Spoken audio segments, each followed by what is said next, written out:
Mis hermanos, el día de hoy vamos a continuar con nuestra serie. Hemos titulado Viviendo como una iglesia. Y el título del tema de hoy se titula El liderazgo de la iglesia, la sumisión en aras de la unidad. Yo quiero invitar a que podamos orar para que el Señor pueda orar en mí, pueda orar en ti, para que Él sea glorificado mediante su palabra. Padre, damos gracias por este día, damos gracias por tu palabra, por esa palabra inspirada que dejaste para que nosotros veamos cada uno de tus atributos, para que veamos tu justicia, tu rectitud, y así ver nuestra maldad, Señor. Pero sabemos que esa palabra que nos muestra nuestra maldad también nos muestra el camino para llegar a ti, Señor. Ese camino que es Jesucristo, el que vive y reina por los siglos de los siglos. Pedimos, Señor, que el Espíritu Santo tome el control de mi vida, que sean tus palabras y no mis palabras, hablando a tu pueblo, y que tu pueblo pueda oír, Señor, tu palabra, lo que el Espíritu quiso inspirar, Señor, no lo que el predicador quiere hablar. Danos sabiduría, entendimiento y sujeción a ella, porque queremos cada día ser perfeccionados a través de ella. Agradecemos por todo en el nombre de nuestro bendito amado Salvador. Amén y amén. Bueno, mis hermanos, semanas atrás nosotros vimos o estudiamos cuáles son los requisitos de un anciano, los requisitos de un obispo o pastor, como mencionamos. Dijimos que la palabra pastor, anciano o obispo se usa de múltiples maneras en todo el Nuevo Testamento. Vimos cuáles eran las características de aquellos hombres que han sido llamados a modelar el Evangelio, aunque todos hemos sido llamados a modelar el mismo Evangelio. No hay un evangelio diferente para pastores, un evangelio diferente para los miembros de una congregación. Por eso el apóstol Pablo le escribe a la iglesia de Filipo en el capítulo 3, verso 17. Él dice: hermanos míos, sigan mi ejemplo y fíjense en los que así lo hacen. Y hoy, mis hermanos, hablaremos cómo ese liderazgo interactúa con la iglesia. Cómo debiera ser su relación, cómo debiese ser su amor, cómo debiese ser su trabajo, su obediencia, qué hay de vuestra coinonía. Cómo podemos glorificar a Dios mediante de nuestras relaciones cuando entendemos que estamos en una congregación donde tenemos diferentes tipos de caracteres. Es por esta razón que yo quiero llevarte a la carta del autor de los Hebreos, al capítulo 13, al verso 17, donde el autor escribe y nos dice: obedeced a vuestros pastores y sujetaos a ellos, porque ellos velan por vuestras almas como quienes han de dar cuenta. Permitidles que lo hagan con alegría y no quejándose, porque eso no sería provechoso para vosotros. Mis hermanos, este es un pasaje completamente práctico. No es nada de teológico este pasaje, pero es un pasaje sumamente complicado para aquellos hombres y mujeres que no les gusta rendir cuenta a nadie. Este pasaje se pone sumamente dificultoso para aquellos que no les gusta someterse a ninguna persona, a ningún gobierno.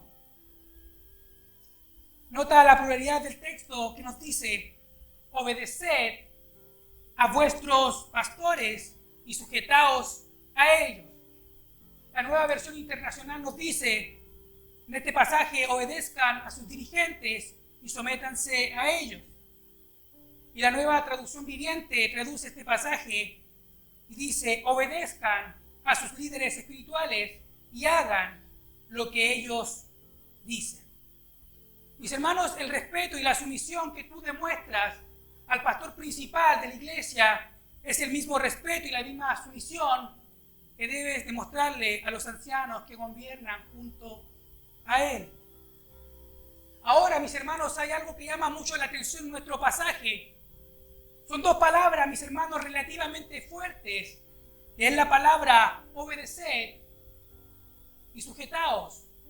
Dos palabras fuertes para el tiempo en que estamos, en que todos quieren vivir como le parezca bien. Es por esa razón, mis hermanos, que yo pretendo tratar dichas palabras con sumo cuidado, con mucha delicadeza, para que no se vayan a malentender y no entendamos otra cosa de lo que yo pretendo hoy explicar. La palabra obedecer viene de la palabra griega peito y pisteo, que implica una confianza, que implica confiar. Lo que implica una obediencia por la confianza que tú depositas en ellos. Y la palabra sujetao viene de la palabra jupeico o yupeico, que implica el hecho de someterse. En pocas palabras, lo que el autor de la carta a los hebreos nos está diciendo es: confíen en vuestros líderes, sométanse a su dirección, déjense guiar, imiten su comportamiento, siempre y cuando sea un comportamiento digno de imitar. Siempre y cuando dicho comportamiento tenga características de piedad. Hay algo, mis hermanos, muy similar que aparece en este capítulo. En el verso 7 del capítulo 3 a los Hebreos, el autor dice: acordaos de vuestros guías que os hablaron la palabra de Dios y considerando el resultado de su conducta, imitad su fe. La verdad, mis hermanos, es que donde hay líderes sanos, habrán iglesias sanas. Donde hay líderes sometidos, habrá una iglesia sometida a la autoridad de las Escrituras. Que la obediencia no sea un sinónimo de temor, mis hermanos. Eso es lo que el autor de la carta a los Hebreos nos está diciendo. El sometimiento de la congregación hacia el liderazgo no debe ser por fuerza mayor u opresión. Debe ser con un sincero corazón. Mira lo que dice el proverbio en el capítulo 10, verso 17. El que atiende a la corrección va camino a la vida. El que la rechaza se pierde. Ahora, mis hermanos, nuestro pasaje del capítulo 13, en el verso 17, hay tres principios que a mí me gustaría que tú y yo pudiéramos ver.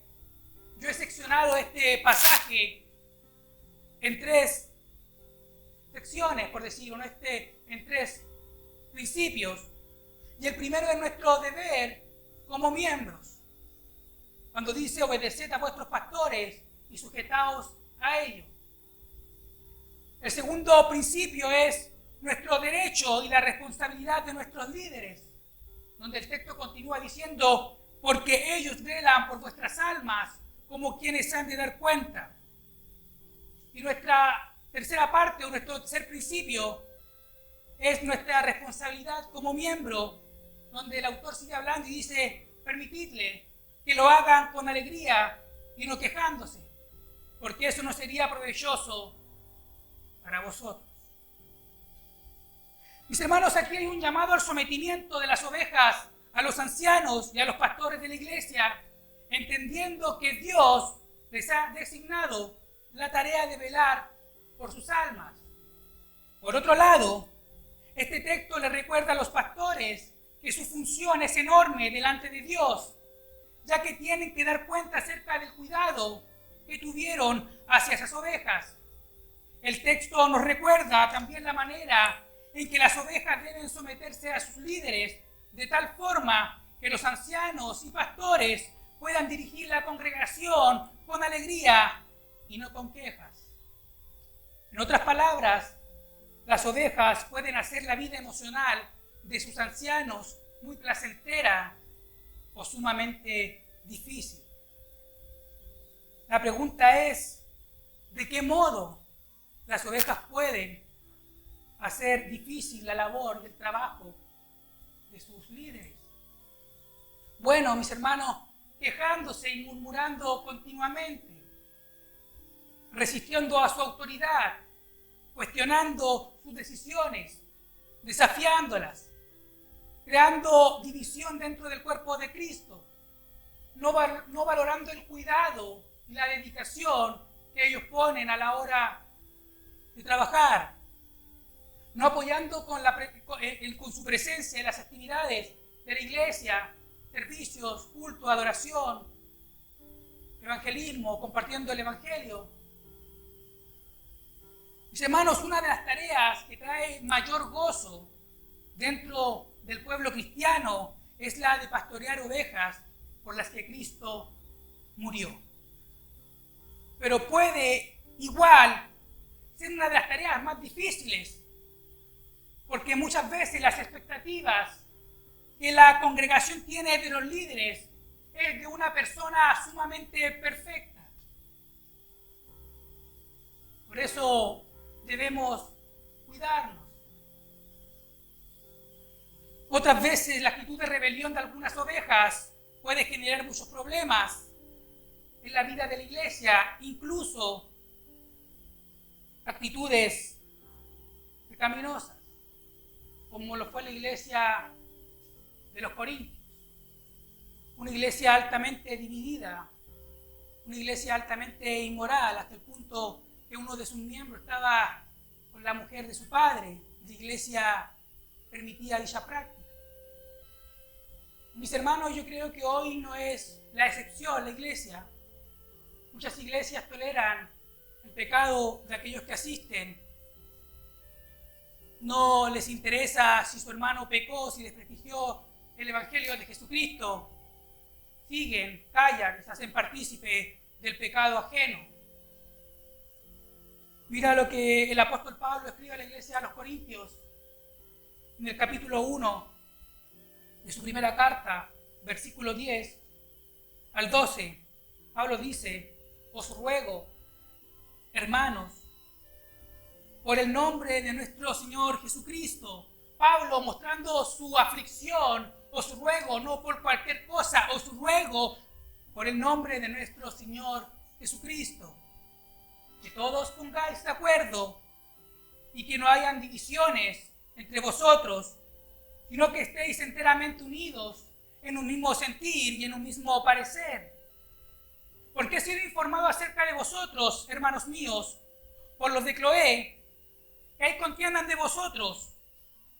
Me refiero a que cada uno de vosotros dice: yo soy de Pablo, yo de Apolos, yo de Cefas. Y unos que querían sonar un poco más espirituales decían ser de Cristo, pero no se sometían a nadie. Eso no es la excepción hoy en día. Muchos cristianos se identifican con diversos tipos de líderes y no reconocen el liderazgo de otros. Mis hermanos, ¿eran esas las características de una iglesia saludable? Por supuesto que no. Es por eso que el apóstol Pablo se ve en la necesidad de escribirle una segunda carta a dicha iglesia. Y es por esta razón que a mí me gustaría que pudiéramos ver nuestro primer principio, nuestro deber como miembro. El versículo 17 del capítulo 13 de la carta a los Hebreos comienza diciendo el autor: obedeced a vuestros pastores y sujetaos a ellos. Lo contrario de una persona que obedece sería alguien que desobedece. Se traduce a una violación del mandamiento del Señor. Y lo que se traduce en una falta de reconocimiento al trabajo de nuestros líderes. Mira lo que el apóstol Pablo escribe a la iglesia de Tesalónica en la primera carta, en el capítulo 5, verso 12 y verso 13. Él dice: pero os rogamos, hermanos, que reconozcáis a los que con diligencia trabajan entre vosotros y os dirigen en el Señor y os instruyen, y que los tengáis en muy alta estima con amor por causa de su trabajo. Ahora, mis hermanos, el texto nos dice algo sumamente importante. El reconocimiento no se debe a nuestros dones, a nuestros talentos, ni mucho menos a nuestro conocimiento, sino a causa de ¿qué? Por causa de su trabajo. Acá no cuentan los dones, acá no cuenta el conocimiento, acá cuenta el arduo trabajo que un líder pone a la obra. Mis hermanos, esta es una exhortación hecha para una congregación local ya formada, que era a quien iba dirigida esta carta del autor de los Hebreos. No tenemos conocimiento quién habrá escrito esta carta. Muchos postulan a Pablo, otros a Bernabé, otros a Timoteo, a Pedro, pero no podemos especular quién fue y decir algo que el texto no nos está diciendo. Eso ya sería salirnos de lo que las Escrituras nos han revelado. Mira como dice Gálatas en el capítulo 6, verso 6. El que recibe instrucción en la palabra de Dios, comparta todo lo bueno con quien le enseña. Ahora, ¿cuál es la razón por la cual nosotros debemos honrar, valorar y someternos a la guía de nuestros líderes? Esto nos lleva a nuestro segundo punto, nuestro segundo principio, nuestro derecho y la responsabilidad de nuestros líderes. El autor continúa diciendo, porque ellos velan por vuestras almas como quienes han de dar cuenta. Mis hermanos, claramente la responsabilidad de llevar y de supervisar una congregación no es nada fácil. Por ende, el derecho que tiene todo miembro es que sea apacentado fielmente. El propósito de todo líder dentro de la iglesia es formar la madurez de los miembros del cuerpo de Cristo. Mira lo que dice Pablo a la iglesia de Colosa en el capítulo 1, verso 28, Colosenses 1, 28.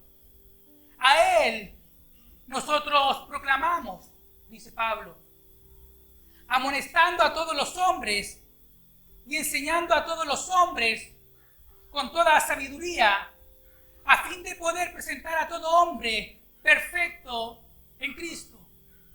Mis hermanos, el propósito de todo líder debe ser que los miembros de la iglesia formen la imagen del Hijo de Dios y poder llegar a la plenitud de Cristo y poder presentar a todo hombre maduro en Cristo Jesús. Esa es la única motivación al tú poner tus dones al servicio de tus hermanos. No es tu gloria. Y eso se logra, mis hermanos, a través del arduo trabajo y la fidelidad al llamado que Dios nos ha hecho. De igual modo que los padres entrenan a sus hijos para que estos maduren emocional y espiritualmente, los pastores deben entrenar a las ovejas de su rebaño para que alcancen la madurez espiritual requerida. Un líder necesita conocer a sus miembros. Un líder necesita conocer a las ovejas de la iglesia en la cual está pastoreando. Mira lo que dice Proverbios capítulo 27, verso 23. El Señor nos dice, sé diligente en conocer el estado de tus ovejas y mira con cuidado por tus rebaños. Un líder debe saber por quién ha de dar cuenta. No daremos cuenta por todo aquel que asiste un día domingo.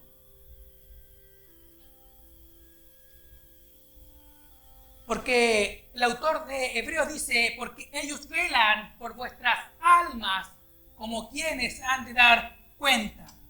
Mis hermanos, cuando hablamos del pastorado o del obispado o de la función de anciano, hablamos de algo sumamente serio, algo que fue altamente cuestionado y condenado en el Antiguo Testamento a los pastores de Israel.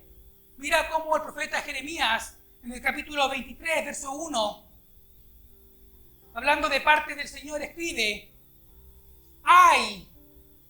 Tenemos una afirmación de juicio. ¡Ay de los pastores que destruyen y dispersan las ovejas de mi prado!, declara el Señor. Mis hermanos, en múltiples pasajes del Nuevo Testamento podemos ver un retrato claro de lo que implica la membresía de la iglesia. Y una de las secciones más voluminosas que encuentras tú en el Nuevo Testamento con respecto a la membresía es en la primera carta del apóstol Pablo a los Corintios, desde el capítulo 12 al capítulo 14. El apóstol Pablo en el capítulo 12 explica la metáfora de la iglesia comparándola con un cuerpo con muchos miembros. Luego el apóstol Pablo en el capítulo 13, de la primera carta a los Corintios, él establece el amor como la actitud y acción de todos los miembros que debieran poseer. Y luego en el capítulo 14, el apóstol Pablo regresa a la iglesia complicada de Corintio, que tenía un concepto completamente errado y raro de lo que implicaba la membresía de una iglesia o los miembros del cuerpo de Cristo. Mis hermanos, la razón por la que existen líderes dentro de una iglesia es con el fin de contribuir a la unidad y de dar un orden a la iglesia del Señor. Ese es el porqué de un gobierno plural dentro de una congregación. El apóstol Pablo escribe a Tito en su carta, en el capítulo 1, verso 5, él dice: por esta causa te dejé en Creta, para que corrigieses lo deficiente y establecieses ancianos en cada ciudad, así como yo te mandé. Mis hermanos, el fin es este, que nosotros que decimos ser parte del cuerpo de Cristo, que estamos unidos al Señor, reflejemos la unidad, tengamos todas las cosas en común y podamos andar en la verdad. El apóstol Juan escribe una carta a Gallo, su tercera carta, que encuentras tú en el Nuevo Testamento. Él escribe en el capítulo 1, por decirlo, verso 4, él dice: no tengo yo mayor gozo que este, el oír que mis hermanos andan en la verdad. Mira, hermano, esto llama mucho la atención, el lenguaje pastoral que usa Juan. Cuando tú ves un relato de los hechos, que Juan quería exterminar una aldea con poca paciencia o con mucha ira, él quiso exterminar un grupo de personas. Pero tú ves luego a Juan hablando de una manera muy amorosa, muy tierna, muy pastoral, y él llama: hijos, estoy contento, tengo un gozo el oír que andan en la verdad. Eso, mis hermanos, es lo que provoca el Evangelio: transformar el corazón duro y volverlo sensible. Y esto nos lleva a nuestro tercer punto: nuestra responsabilidad como miembros. El verso 17 continúa el autor de los Hebreos diciendo: permitidles que lo hagan con alegría y no quejándose, porque eso no sería provechoso para vosotros. Mis hermanos, una de las responsabilidades de los miembros de la iglesia es crecer espiritual y emocionalmente, estando involucradas en el cuerpo de Cristo. Ninguna persona puede crecer en unidad si permanece alejada del rebaño. Nadie puede pensar llevar vidas saludables, vidas transformadas, vidas maduras, como un llanero solitario. Eso no, en el Evangelio eso no existe. Mira cómo el autor de Hebreos escribe en el capítulo 10, verso 23 al verso 25, él dice: mantengámonos firme la profesión de nuestra fe de nuestra esperanza sin vacilar, porque fiel es el que prometió, y consideremos cómo estimularnos unos a otros al amor y a las buenas obras, no dejando de congregarnos como algunos tienen por costumbre, sino exhortándonos unos a otros, y mucho más al ver que el día se acerca. Mis hermanos, son muchas las consecuencias de una persona que dice ser cristiano y que no se congrega.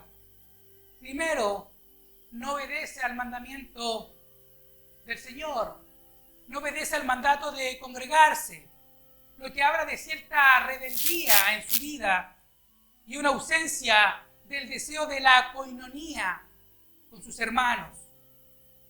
Segundo, es muy difícil que esta persona pueda descubrir sus dones, porque los dones fueron dados para usarlos en el contexto de la iglesia. Tercero, sus dones no están siendo usados para edificar a otros hermanos. Cuarto, no se puede cultivar un amor sincero soportándonos los unos con los otros. 5, no practica las ordenanzas. Y sexto, no siente deseo por la unidad del cuerpo de Cristo. ¿Qué clase de miembro es ese? Probablemente uno que no ha nacido de nuevo. Un verdadero miembro, mis hermanos, asiste regularmente a la congregación, procura la paz, edifica a otros, advierte y amonesta a otros, busca la reconciliación, tolera a otros, se prepara para practicar las ordenanzas y apoya el ministerio. Es responsabilidad de miembros y líderes velar por la unidad de la iglesia. Efesios capítulo 4, verso 1 al verso 3 nos dice: yo pues, prisionero del Señor, os ruego que viváis de una manera digna de la vocación con que habéis sido llamados, con toda humildad y mansedumbre, con paciencia, soportándoos unos a otros en amor, esforzándoos por perseverar la unidad del Espíritu en el vínculo de la paz. Mis hermanos, fuimos llamados a vivir de una manera digna que refleje la unidad de la iglesia de Cristo. Cristo es la cabeza, nosotros somos el cuerpo y el cuerpo permanece unido. Personalmente, mis hermanos, a mí me cuesta mucho entender personas que dicen ser nacidas de nuevo, que cuando llegan a la congregación no son capaces de acercarse a saludar a sus hermanos, y es más, corren para irse primero. O sea, ¿qué amor es ese? ¿De qué unidad tú me estás hablando? ¿Qué amor ha sido derramado en ti? Dice que estás unido al Señor, pero no eres capaz de estar unido a tus hermanos. Eso es algo completamente incongruente. ¿De qué te sirve decir que tienes fe y no tienes obra? Muéstrame tus obras y yo te mostraré mi fe por mis obras. Eso es lo que dice Santiago cuando dice que la fe sin obra es muerta. Mucha ortodoxia, poco ortopraxis.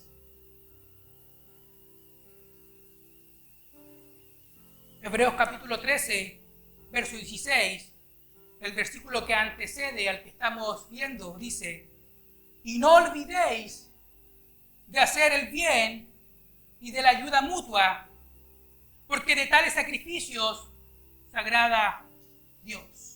Mis hermanos, en el Nuevo Testamento tú y yo tenemos una amplia lista que nos muestra y nos llama a cómo debemos tratarnos o cómo debe ser nuestra relación unos con otros.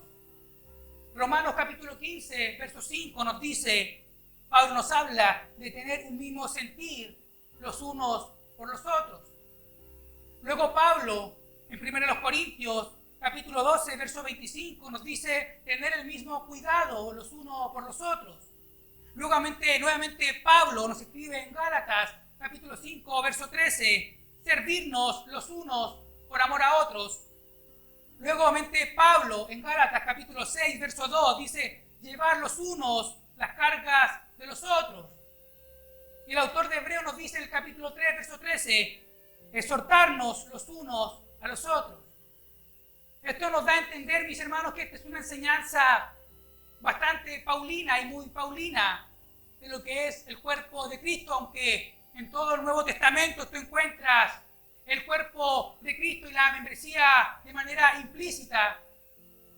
Pero Pablo nos llama a eso, mis hermanos, a tener una comunión unos con otros, sirviéndonos unos con otros, tolerarnos unos con otros, amarnos unos con otros. Mis hermanos, son muchas las maneras que tú y yo podemos contribuir al correcto trabajo de nuestros líderes. Ora por tus líderes. Tus líderes no están exentos de caer en tentación.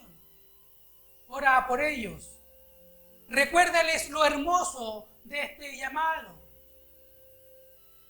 Contribuye a la unidad dentro de la iglesia, no a la división. No hables mal de ellos, ni hagas acusaciones que no han sido aclaradas. Mira lo que el apóstol Pablo le escribe a Timoteo en el capítulo 5 de su primera carta, verso 19. Él dice, no admitas acusación contra un anciano a menos que haya 2 o 3 testigos. Ten en alta estima a tus líderes. Luego Pablo nuevamente escribe en esta carta, verso 17 del capítulo 5, los ancianos que gobiernan bien sean considerados dignos de doble honor, principalmente los que trabajan en la predicación y en la enseñanza. Mis hermanos, en conclusión, yo quiero que tú entiendas, que busques el consejo y aceptes con gratitud la reprensión que hacen tus líderes. El consejo de los líderes de la iglesia, solicitado o no, debería ser parte valiosa de nuestras vidas. Parte de su trabajo como pastores es identificar y abordar los problemas en nuestras vidas antes de que estos problemas nos lleven a vivir vidas completamente pecaminosas y como resultado vengan consecuencias nefastas. Recuerda que para su consejo o reprensión sea específico y bien concebido, nuestros líderes deben saber lo que sucede en nuestras vidas. No te mantengas ajeno a la iglesia, a la congregación. Es un buen hábito asegurarnos de que al menos un líder de nuestra iglesia esté consciente de nuestras luchas, de futuras decisiones importantes y de lo que nos está desanimando para evitar consecuencias el día de mañana. No desestimes el trabajo de los líderes. Mis hermanos, Dios puso líderes, puso ancianos con el fin, mis hermanos, de apacentar la grey de una manera correcta. Por eso, mis hermanos, estas palabras que es someteo y sujetado son palabras sumamente complicadas en el día de hoy. Y he pretendido tratarlas con suma delicadeza para que no se piense que estoy hablando de una tiranía o un gobierno episcopal de que deben someterse a lo que alguien diga. Siempre y cuando el sometimiento debe ser cuando hay conductas piadosas que son respaldadas y acompañadas de la palabra del Señor. Ora por tus líderes para que en esa unidad se vea reflejada la gloria de Dios. El apóstol Pablo escribe a los Filipenses, capítulo 2, verso 4, él dice, no buscando cada uno sus propios intereses, sino más bien los intereses de los demás. Y más abajo, el verso 6 dice, haya pues en vosotros la misma actitud que hubo en Cristo Jesús, el cual siendo igual a Dios, no estimó el ser igual a Dios como cosa que aferrarse y se hizo obediente hasta la muerte y muerte de cruz. Cristo se humilló, Cristo se humilló, Cristo se humilló. Mis hermanos, ninguno tenga más alto concepto de lo que es. Que Dios nos bendiga y que Dios nos guarde.